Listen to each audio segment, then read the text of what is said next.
Guys, I will be dictating two passages every day, one general and one legal. So subscribe to my channel for latest updates. 5 seconds.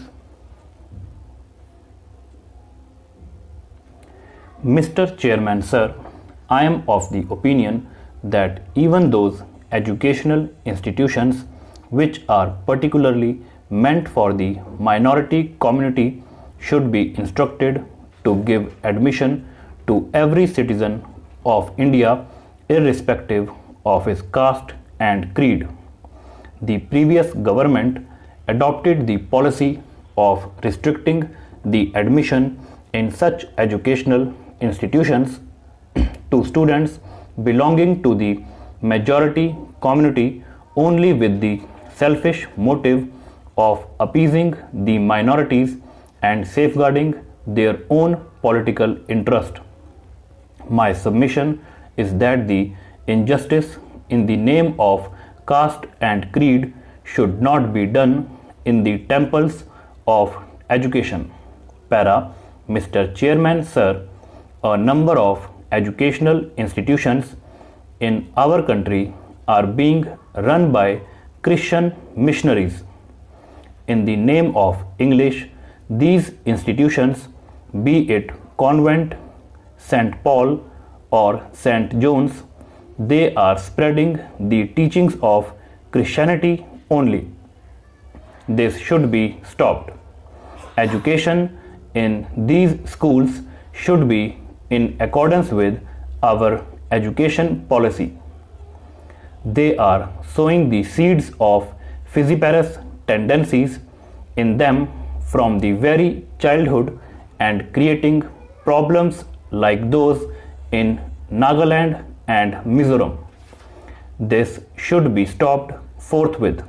Para, sir, as soon as we attain independence, the government should have thought that the language of the masses should be the medium of instruction, but what really happened was that English dominated the scene even after 43 years of independence.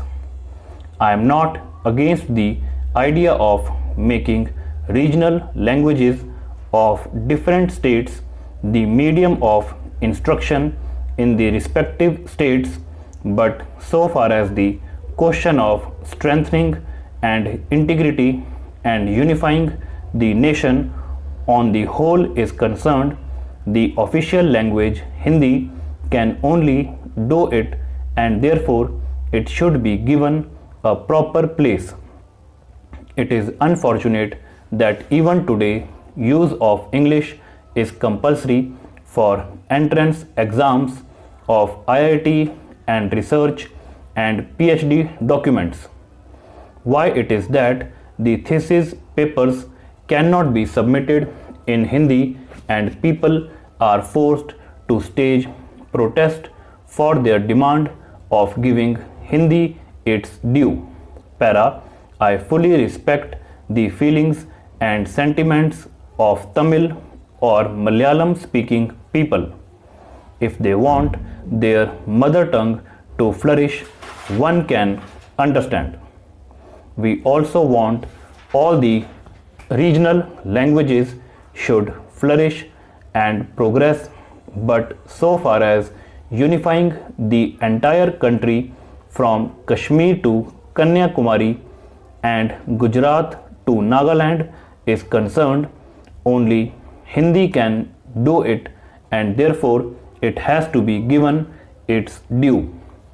As I have mentioned earlier, we do respect the feelings of people belonging to Tamil or Malayalam speaking regions, but what I fail to understand is their totally unjustified and irrelevant opposition of making Hindi as the only official language. Para, Mr. Chairman, sir, the way our people are blindly encouraging use of English language, the day is not very far when we will once again become a colony of British. after independence, Mahatma Gandhi wanted English people to stay in India, but he did not want English language to stay here. But I am sorry to say that when power came into the hands of people like Pandit Nehru, who was born and brought up in Western style and got his education from Oxford and Cambridge universities, English language got patronage and encouragement. Leaders like him never wanted English language to leave India. They wanted Englishmen to go but English to stay. I regret to say that even after all these years of independence, we are still wasting our time, energy, resources, and money to learn a language which is alien to our culture instead of being proud of our mother tongue. Para, Mr. Chairman, sir, one more thing I would like to insist upon is that Sanskrit should be given proper place in the new education policy.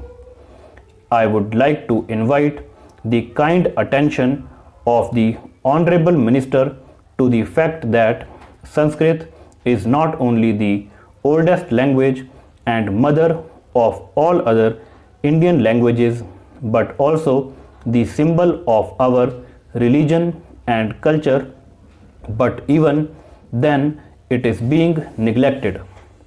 It is only because of an injunction order by the Supreme Court that Sanskrit is still in the syllabus at 10+2 level in central schools.